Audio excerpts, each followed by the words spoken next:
si on veut se réaligner, se sentir vivant à l'intérieur dans sa flamme de vie, je pense que il y a un petit peu de travail à être à l'écoute aussi de qui on est vraiment, ce qu'on aime, de nos besoins, des autres, etc., quoi. Et qu'aujourd'hui, si tu prends pas ce temps de réintégrer du temps long, à quel moment tu te poses justement pour aller vers se sentir vivant. Tu peux être à fond et pas être conscient des fois de ce vivant en toi ou autour de toi.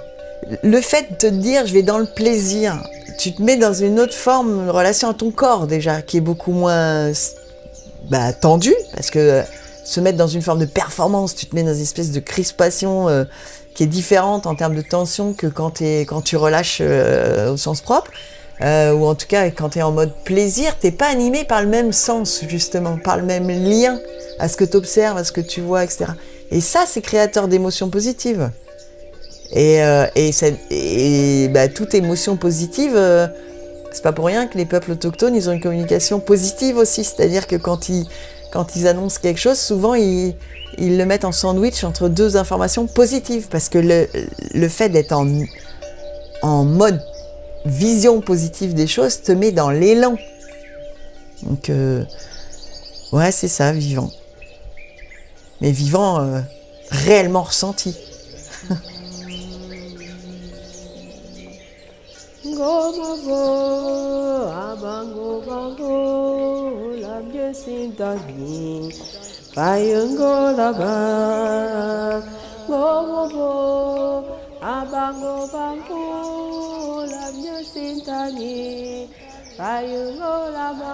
Alors, je suis Karine Massoni.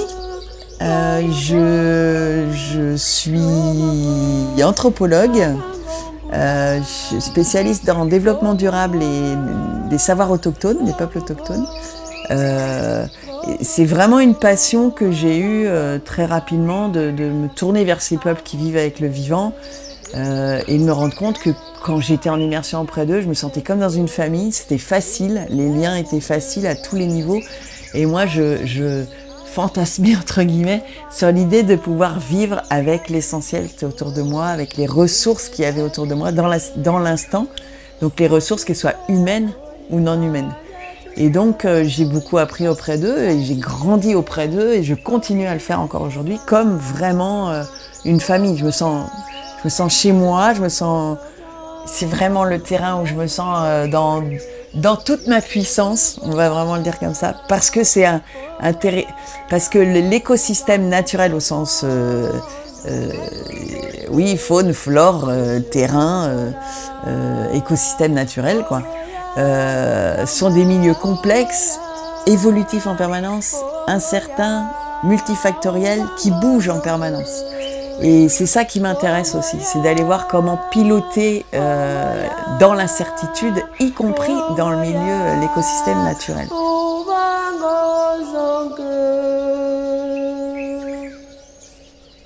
Donc c'est vraiment une passion, et à côté de ça, j'avais l'accompagnement humain avec le développement des compétences, puisque avant de devenir coach, j'ai été pas mal d'années responsable de formation. Et puis je me suis formée pour devenir coach individuel et coach d'équipe, et je me suis rendu compte que la posture de coaching m'allait plus que la formation, c'est-à-dire marcher à côté d'eux. Et puis la conférence, c'est une autre façon de transmettre, et la transmission orale, c'est aussi quelque chose que j'ai vécu, expérimenté auprès d'eux, puisque c'est des peuples qui transmettent leur histoire, leur héritage à travers l'oralité. Donc en fait, c'est tout ce que je vis avec eux depuis toutes ces années, qui fait que je vais l'incarner au fur et à mesure. Mais jusqu'à il y a encore 15 ans, on va dire, je faisais pas le lien encore. Je voyais l'anthropologie, la recherche terrain, je voyais la transmission sur d'autres formes, le coaching, la conférence et l'écriture. Et puis un jour, je me suis dit, il faut que je fasse des ponts, parce que ce que j'apprends sur le terrain, comment je peux le transmettre ? mais je faisais pas ce pont entre la tribu entreprise et la tribu indigène, on va dire ça comme ça. Et puis un jour, je suis allée boire un verre chez un ami qui était consultant nouvellement à la retraite, mais qui a vraiment accompagné des hauts dirigeants aux États-Unis. Et puis je disais, il faut que j'aille vers l'entreprise parce que c'est les dirigeants aujourd'hui qui ont des clés, il me semble, plus faciles, en tout cas pour les dirigeants des territoires, les dirigeants des entreprises, qui ont des clés hyper importantes pour pouvoir accompagner la transition écologique, sociétale, économique. Mais je ne savais pas comment y aller, parce que je ne connaissais pas du tout le monde de l'entreprise il y a encore 15 ans. Et cet ami-là m'a dit, mais comment tu fais pour aller t'intégrer dans une tribu que tu connais pas? Et je lui dis, j'en sais rien du tout, j'arrive et ça se passe bien, et ça se passe de manière durable, puisque j'y reste plusieurs semaines, voire plusieurs mois. Et il me dit, faut que tu prennes conscience de comment ça fonctionne, comment tu fais pour que ça se fonctionne bien. Et là, je me suis penchée un peu sur le sujet. J'ai mis la conscience sur mes postures, mes attitudes, mes gestes. Et il me dit, écoute, va voir l'entreprise, va voir le chef d'entreprise comme tu vas voir un chef de tribu. Et ce jour-là, pour moi, ça a été un message déclic, parce que je me suis dit, ah oui, il y a peut-être des ponts à faire. Donc maintenant, je vais me mettre en mode exploration, aventure. Donc mon entreprise Terre Indigène va être un terrain d'aventure, d'exploration. À la fois de nouveaux publics, de nouveaux territoires, de nouveaux apprentissages, de nouvelles compétences. Et en même temps, je vais me mettre dans cette posture d'anthropologue, d'exploratrice, qui va à la rencontre d'une tribu que je ne connais pas, avec un chef de village, si c'est un élu d'un territoire avec son équipe, chef de tribu, si c'est le dirigeant d'entreprise avec ses équipes, et d'exploration de moi-même aussi dans cette aventure-là. Et c'est là où j'ai commencé à faire des ponts, et me dire à chaque fois comment eux, ces peuples-là, mes amis autochtones, comment ils font sur le terrain pour solutionner un problème, pour vivre ensemble, pour s'adapter, être dans la résilience, etc. Et comment je peux m'en inspirer. Donc au quotidien, en fait, je fais des navettes comme ça, en fait, pour m'inspirer de ce qu'eux font, pour l'incarner dans ma propre entreprise et dans ce que je fais. Donc le manager qui est capable d'être dans cette forme d'adaptation, de sobriété, j'allais dire, en tout cas d'adaptation dans un écosystème mouvant, incertain, qui est celui de la nature, moi j'accompagne à transférer ça dans ces pratiques du quotidien.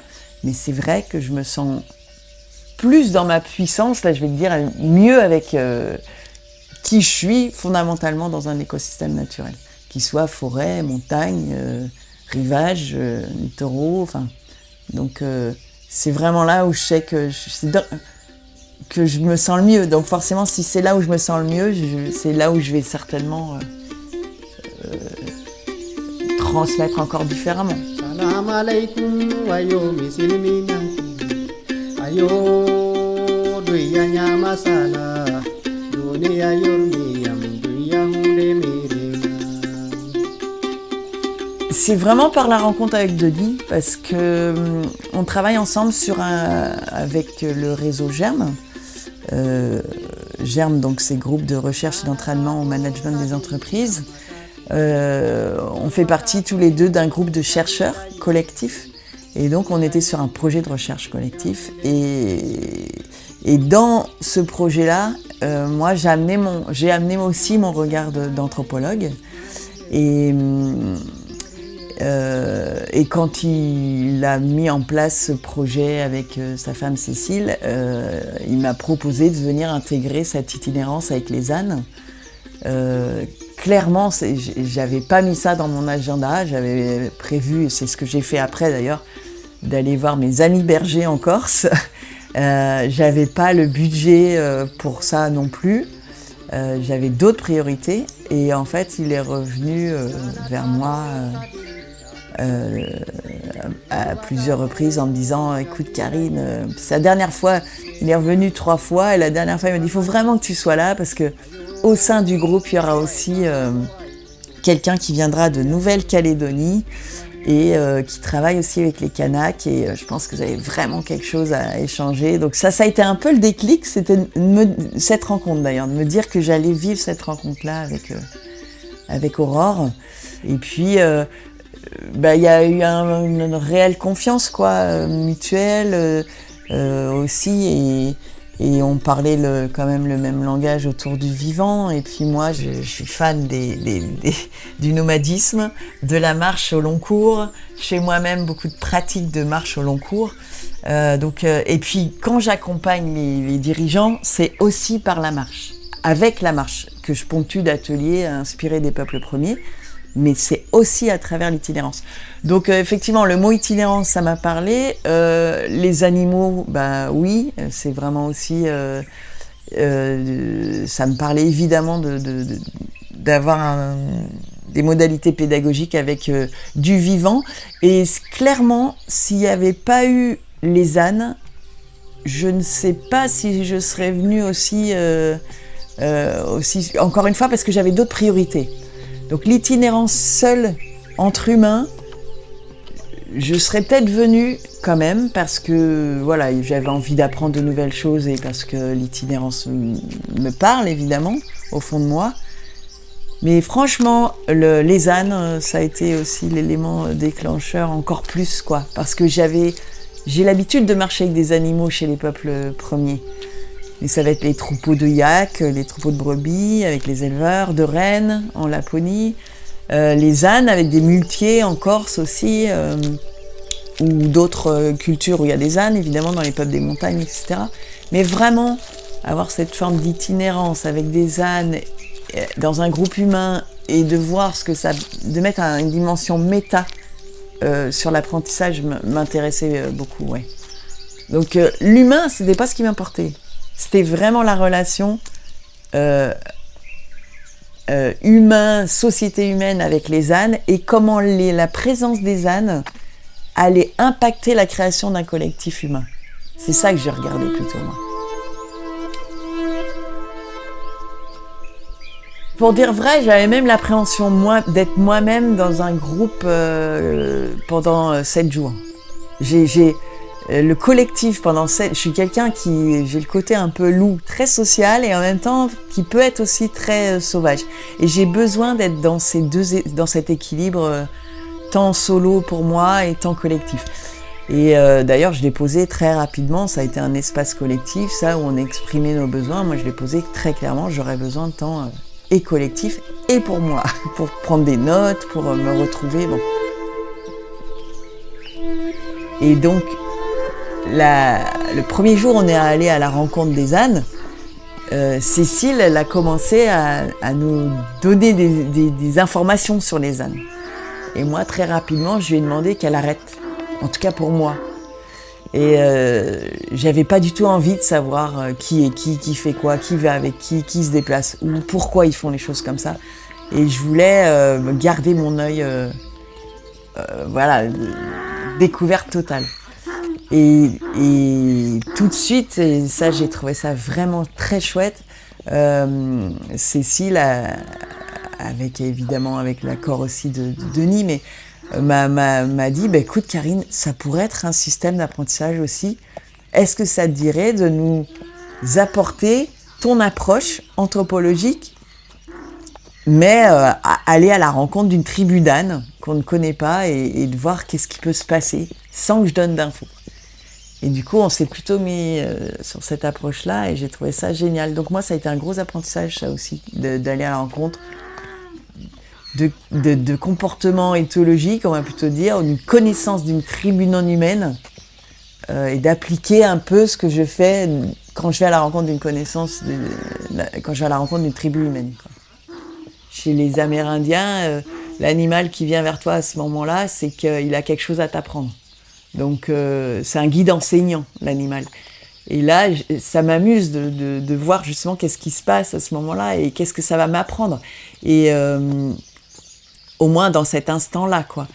Et j'avais observé, quand on était dans la phase d'observation, qu'il y a des filles qui allaient qui avaient choisi leur âne. Parce que l'âne qui est plus câlin, l'âne qui se laisse plus faire, le plus jeune. Il y en avait qui avaient déjà choisi leur âne. Donc déjà, ça m'intéressait, et pas forcément d'aller vers cela. Mais vraiment, non, c'est de laisser complètement ouvert et de laisser l'autre me choisir. Et c'est l'animal me choisir. L'idée, c'est d'être dans l'approche la plus immersive, vraiment, et de se mettre en mode observation participante. Donc là, j'ai proposé à ce que chacun prenne la place sur le territoire, dans le champ où on était, là où ils avaient envie d'être, qui gardent trace par contre de leur observation, des questions qu'ils se posaient, qu'est-ce qu'ils observaient, qu'est-ce qu'ils voyaient comme type de déplacement. Enfin, j'ai donné quelques clés comme ça de lecture. Et effectivement, c'était à partir de là de reco-construire un cadre de connaissances, mais à partir de nos propres observations, puis des questions émergentes en fait. On pourrait dire qu'on est hors cadre, hors repère, mais en même temps, ce qui va structurer l'apprentissage et ce qui va faire cadre, c'est le territoire, et c'est les ânes, c'est les animaux, puisque là, l'idée c'est de faire une itinérance avec les ânes, c'est le système humain, donc en fait, il y a une restructuration du cadre autrement. Et c'est le temps où il faut qu'on soit avant la nuit, ou qu'on parte le matin, etc. Donc le cadre se crée en co-création avec les éléments naturels en fait. Le cycle naturel, c'est le rythme des ânes, le rythme des vivants, le biorhythme.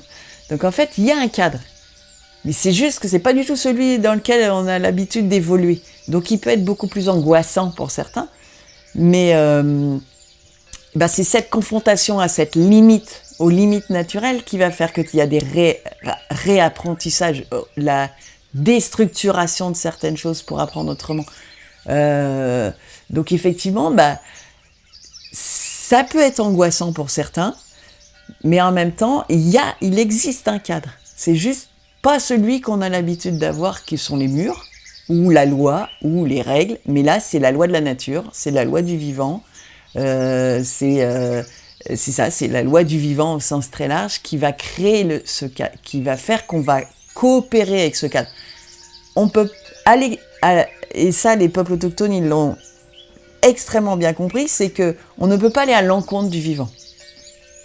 Si on ne fait pas alliance avec le vivant, si le cadre il dépend trop de la technique, il va exploser.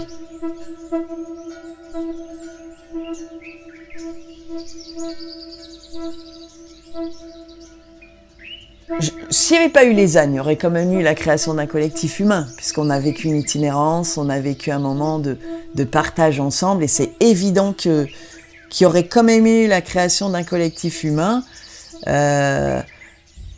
Et par contre, moi, mon focus, c'était vraiment de regarder l'âne ou les ânes et comment ça crée des déplacements dans l'espace, des reliances, des interactions humaines, avec qui, comment, à quel moment, et moi là-dedans, parce qu'il y avait quand même le moi là-dedans, j'ai essayé d'être consciente au plus possible sur comment tisser une toile en fait, en intégrant de manière très inclusive les animaux dans cette toile, dans cet écosystème. Et alors, par exemple, il se trouve que j'allais dire ma jument, non, qui n'a rien compris au bout d'une semaine, mon ânesse, c'était celle qui marchait souvent en premier, la plus rapide. Et déjà, il a fallu que je régule ma manière de marcher à celle de mon âne. Donc c'est comment je calque et comment je me mets en harmonie avec l'âne qui marche à côté de moi, plutôt que ce soit l'âne qui se mette en harmonie avec moi, c'est comment moi je crée cette harmonie. De toute façon, spontanément, mon ânesse, elle s'arrêtait aussi parce qu'elle avait aussi besoin, et ça c'était drôle en miroir, à un moment donné, que les autres, de refaire clan, quoi. Refaire meute. Donc elle-même, des fois, elle se mettait à manger, mais quand je voyais... Enfin, elle se mettait à manger. Oui, c'est ça, où elle avait envie de s'arrêter. Et quand je voyais que les autres étaient loin derrière, je régulais dans ces temps-là aussi, quoi. Et après, c'était de ralentir aussi en intégrant le rythme des autres ânes, en intégrant le rythme des humains. À quel moment euh, je faisais en sorte, avec mon âne, de changer de place ou de marcher à un rythme qui allait permettre de tisser cette toile. J'étais toujours en espèce dans mes pas avec l'âne et en hélico-méta pour voir le tissage que ça créait en fait. Donc finalement, c'est fondamental de se réguler sur le rythme de celui qui va le plus lentement, de celui qui est le plus fragile, de celui qui a peut-être des peurs, de celui qui... et puis en lien avec l'écosystème dans lequel je vis, je marche, quoi, dans lequel j'habite. Donc finalement, j'ai eu des relations avec les autres humains, mais certainement, de ce que j'ai pu observer, moins que d'autres ont pu avoir, parce que moi, mon focus, c'était les animaux.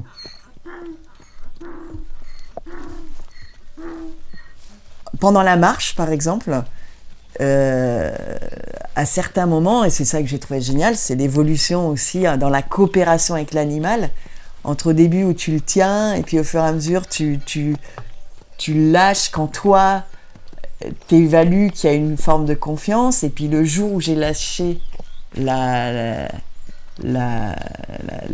rênes, j'ai clairement dit à mon ânesse, je te fais confiance. Mais je l'ai dit oralement, je l'ai regardé, je dis je te fais confiance. Et on a marché côte à côte comme ça. Et d'évaluer aussi l'évolution de cette confiance, les tests qu'il pouvait y avoir par l'animal, par moi aussi des fois. Hein. Et puis ce binôme, comment il a pu aussi s'élargir à l'intégration des autres binômes. Mais il y a eu des moments de marche, surtout à la fin, où effectivement les ânes, après, ils connaissent leur route, ils se créent quelque chose en termes de collectif. Il y a eu des moments où je me suis retrouvée plus solo, quand j'observais un peu les interactions humaines. Alors ça, j'ai vraiment appris ça aussi avec les peuples des rennes, ou les muletiers, ou même dans les déserts, où tu marches au rythme de l'animal. Donc souvent, tu marches plus lentement que ton propre rythme. Donc j'ai déjà appris à observer le rythme du pas de l'animal, là où il place ses pieds, ses pattes, en faisant complètement confiance sur le fait qu'ils ont une agilité que nous, on n'a pas par rapport au terrain. Et donc à plusieurs reprises, je me rappelle où Cécile qui disait, qui nous prévenait sur le risque potentiel que l'âne pouvait tomber, etc. Et en fait, moi, dans mon fort intérieur, je me disais, il connaît. Je fais confiance à l'animal. Il n'a pas envie de tomber. Donc, je vais suivre ses pas. Et donc déjà, je faisais une confiance par rapport à ce que j'avais vécu antérieurement, en me disant, je suis là pour lâcher prise aussi et voir justement qu'est-ce qui va se passer dans ce lâcher prise. Et donc j'observais les pas, j'observais son rythme, je me suis calquée dessus, un peu comme biomimétisme, vraiment en observant, en écoutant le souffle aussi, ça m'est arrivé de regarder le regard de l'animal, d'observer son souffle, son état de fatigue, peut-être son état de stress à certains moments que j'ai senti aussi, pour écouter ça, quoi. Et quand j'ai senti qu'il y avait eu un peu cette harmonisation, cette synchronisation des temporalités aussi, des rythmes, là je me suis dit, là j'ai envie que ce soit dans les heures qui arrivent là, de lâcher les rênes. Et à un moment donné, je me rappelle que j'étais en train de me dire ça, et Denis était pas loin de moi, puis il a vu que je marchais comme ça, puis il m'a dit « Karine, tu lâches quand tu le sens. » Et là, c'était le mot qui m'a fait aussi à un moment donné me dire « Oh je le sens, j'y vais. » Mais peut-être que s'il n'y avait pas eu cette autorisation, comme il y avait eu aussi quand même, moi j'ai ressenti ça, deux formes d'expression de stress peut-être, j'en sais rien, dans la relation avec l'animal différente entre Denis et Cécile, parce que là, Cécile était plus en lien avec les ânes, Denis plus en lien avec le procédé pédagogique. Il y avait deux formes de relations de stress, puis c'est normal aussi, on est tous différents par rapport à ça. Mais Cécile ne l'avait pas autorisé verbalement à lâcher les rênes, Denis l'a fait. Et, et il est arrivé au moment où je m'étais dit, bah, je le ferai. À un moment donné, je le ferai. Si personne l'autorise, j'aurais sans doute demandé l'autorisation par contre.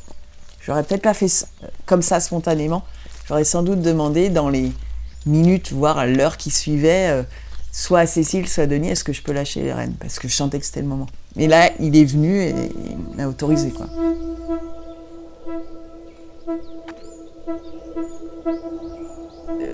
Chez les peuples autochtones, mais bon, j'ai pas d'animaux aujourd'hui, donc je sais pas jusqu'où ça va aujourd'hui cette relation, mais chez les peuples premiers, les peuples autochtones, le cheptel, le troupeau est sacré, c'est un capital. Donc quand tu parles aux Samis, les éleveurs en Laponie, les éleveurs de rennes, tu poses jamais, ça se fait pas de poser la question combien t'as de rennes. C'est comme s'ils posaient, d'ailleurs, la première et seule fois où je l'ai fait, et la réponse a été assez, c'était, mais est-ce que je te pose la question de combien tu gagnes? Bah, et j'ai compris que chez ces peuples-là, l'animal, les animaux sont sacrés. Donc à partir de ce moment-là, j'ai une posture qui va avec, en fait, de respect du vivant, de respect du lien que peut avoir le propriétaire du troupeau avec son troupeau.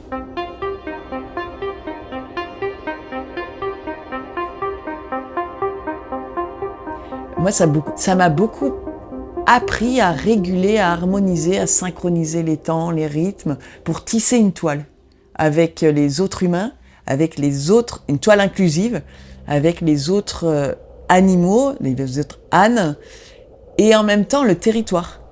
J'étais vraiment dans cette dimension de tisser, quoi. La question du territoire, il y a eu plusieurs choses. Je me suis surprise déjà à un moment donné à me dire, bon, stop, la reliance avec les animaux et les humains, lève la tête et observe le territoire.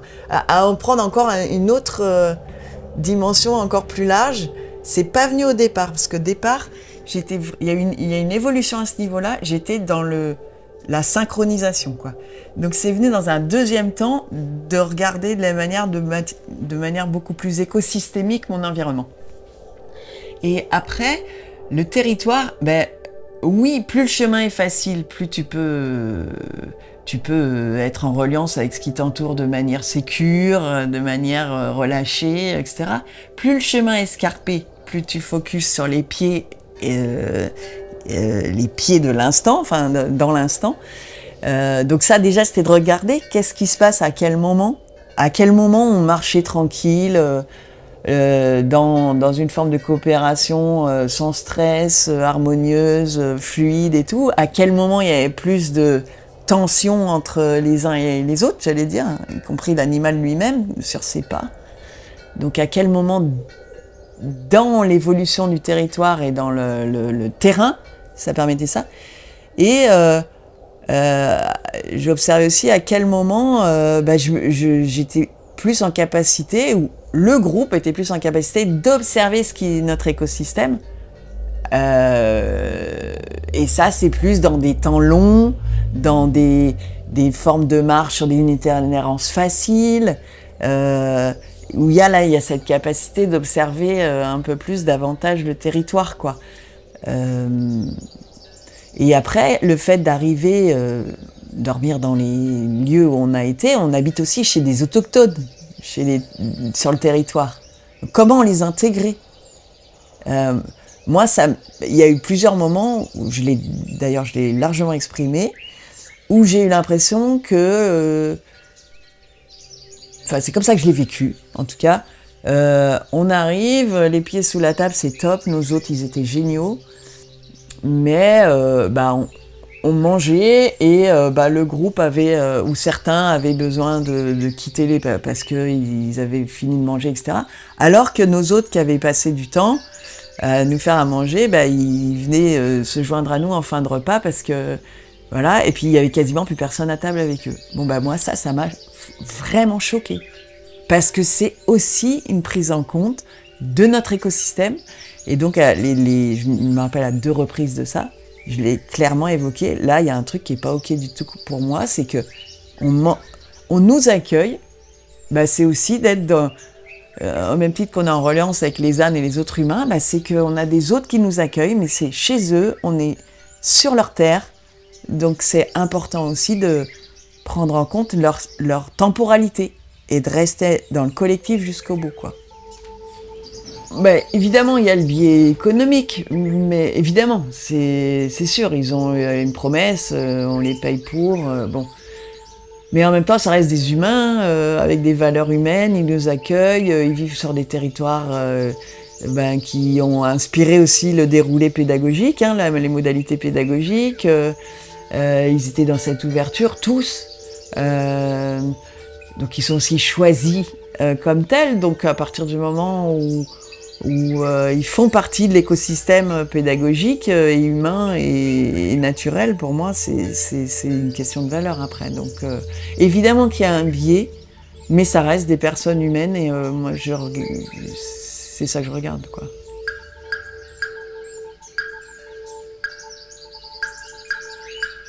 Je vais regarder autant les paysages géographiques que les paysages relationnels, ça c'est sûr. Donc mon entrée en relation dans le paysage relationnel passe par la relation avec le paysage géographique. La relation au territoire, elle est fondamentale. D'ailleurs, quand je vais, souvent on me pose la question, comment tu choisis les peuples chez lesquels tu vas ? Eh ben, j'écoute mon état intérieur. Dans quel écosystème naturel je vais me sentir bien en ce moment ? J'ai plutôt besoin de vision large, d'énergie, de vivifiante, etc. Je vais aller au bord d'un littoral. Je ne ressens pas la même chose au bord de la Méditerranée qu'au bord de l'océan Atlantique. J'ai besoin d'ancrage, j'ai besoin de tout ça. Je vais peut-être aller vers une forêt, pas n'importe quelle forêt, suivant les écosystèmes et les arbres qui la composent. J'ai besoin de verticalité, de tout ça. Je vais peut-être être plus dans un milieu un peu plus fermé, la montagne. Les forêts boréales, c'est la douceur des bouleaux, donc je vais être hyper sensible c'est mon entrée en lien avec le paysage relationnel, justement. Mais là, je pense que moi-même, j'évolue et que mon lien à l'humain, je l'ai, mais qu'aujourd'hui, j'ouvre un autre pan vers le non-humain qui est beaucoup plus fort qu'avant, en fait. Je vais de plus en plus aussi en ce moment vers des peuples qui ont les chiens, les rennes, tout type d'animaux. Et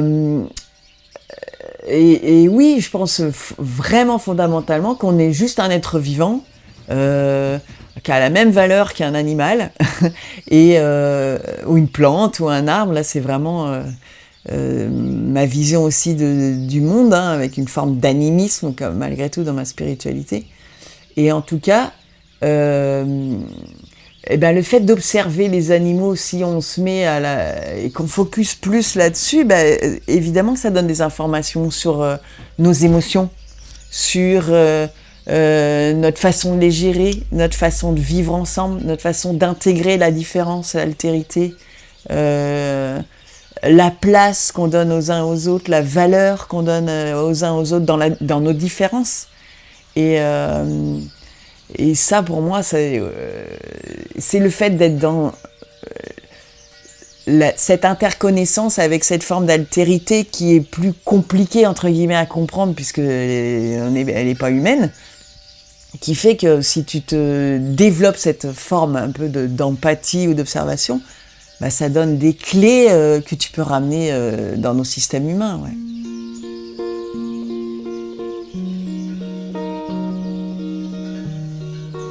J'ai appris que l'impact que peut avoir aussi du coup l'âne, comme être sensible, comment ça pouvait enrichir nos relations et notre connaissance de nous-mêmes, déjà de soi puis du nous humain. J'ai appris que modéliser ces systèmes, ces comportements animaliers comme un modèle peut permettre aussi de mieux comprendre le modèle humain. J'ai appris plus sur mes émotions, plus sur ma capacité aussi à me regarder et regarder au cœur d'un écosystème et pour tisser des relations qui soient équitables. plus équitable en tout cas, plus dans l'écoute. Voilà, je suis foncièrement convaincue que l'approche sensible de l'apprentissage, l'itinérance et l'approche sensible. L'itinérance, c'est un processus créatif de fait parce que la marche est un processus créatif. Si en plus on y rajoute la relation avec d'autres êtres vivants, je pense qu'elle enrichit encore plus le modèle, quoi. Donc le corps est un système d'apprentissage, en tout cas une modalité d'apprentissage qui est fondamentale. D'ailleurs, tous les peuples autochtones, le mode d'apprentissage premier passe par le corps. C'est pas du tout le cognitif. L'apprentissage se fait par l'expérience. L'expérience, c'est le corps. Donc, c'est le mouvement, c'est la marche, c'est la course, c'est la danse. Mais voilà, c'est l'essence. Et la création passe par là, en fait.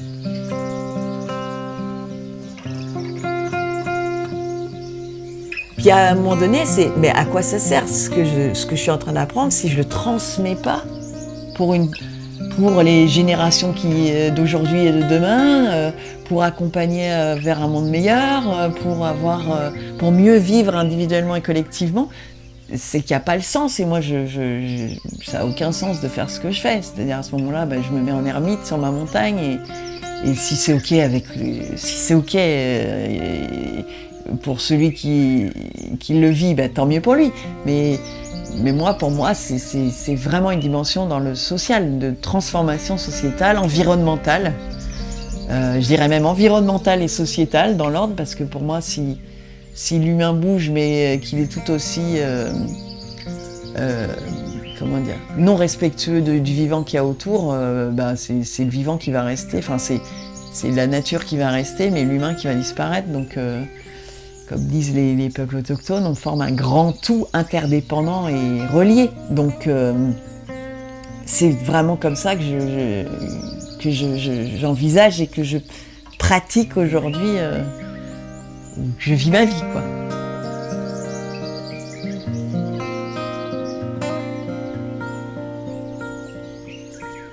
Pour moi, effectivement, être vivant, ça suppose des phases réflexives, des phases d'expérience, des phases vécues, tu ne poses aucune question, et des phases aussi de réflexivité, d'introspection, mais parce que je suis dans une démarche où mon objectif c'est d'être la plus heureuse et de vivre dans le bonheur et qu'on soit plus heureux ensemble, et que voilà, je suis pas dans une vision, c'est assez philosophique en fait, c'est clair, c'est une philosophie de vie, donc c'est vers ça que je veux aller. Maintenant, il y a des êtres qui sont vivants, mais quand tu leur demandes en quoi tu te sens vivant, ils sont incapables de le dire. En quoi, ou alors je vais aller voir d'autres qui vont me dire, ok, j'ai tout pour être heureux, mais en fait, c'est pas du tout ça. Je me sens éteint à l'intérieur, je vibre plus. Bon voilà, ça peut aussi être ça, être vivant. Mais moi, dans ma philosophie de vie, c'est pas ça, me sentir vivante. C'est sentir cette flamme que je vais avoir, de m'émerveiller, d'apprendre en permanence, d'être curieuse. Mais oui, je pense qu'on peut fondamentalement, hélas, aujourd'hui, dans nos sociétés actuelles, comme c'est aujourd'hui, être vivant et se sentir mort, quoi.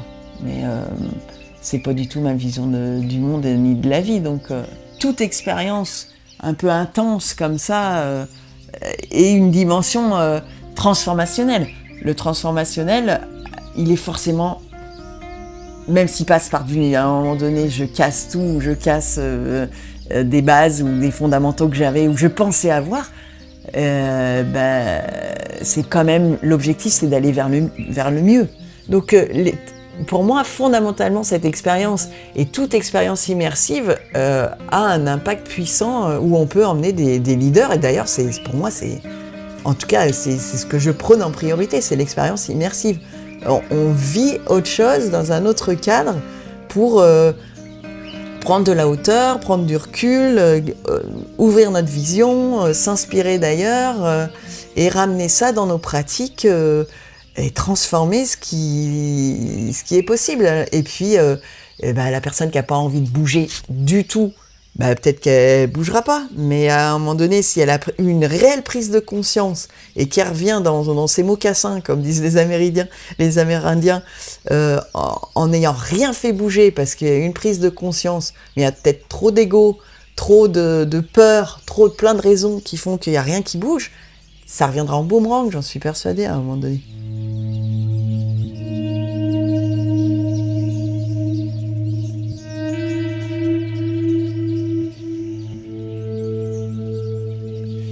Selon moi, la transformation, elle passe par l'approche sensible.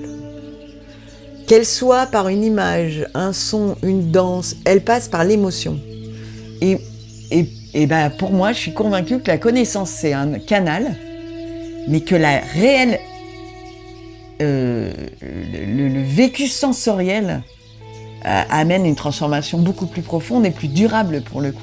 Et je pense qu'aujourd'hui, il y a un vrai problème, enfin, de ce que je peux voir quand même à travers au moins les personnes, les cadres et les dirigeants que j'accompagne, c'est que c'est pas la connaissance le problème, c'est la relation.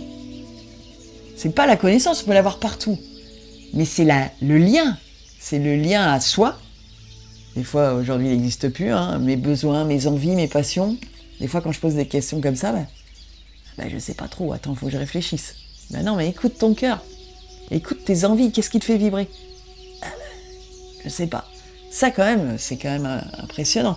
Donc, le lien à soi, puis le lien à la différence, à l'altérité, quelle que soit l'altérité, et le lien à l'écosystème, à la nature, à l'environnement, ou à son écosystème, quel qu'il soit, des fois, il est rompu. Et aujourd'hui, c'est pas le problème de la connaissance qui est fondamental. Pour moi, c'est le problème du lien, quoi. Gomabo, abango bango, la biesintani, fayungo laba. Gomabo, abango bango, la biesintani, fayungo laba. Gomabo, gomabo, gomabo, abango ngula.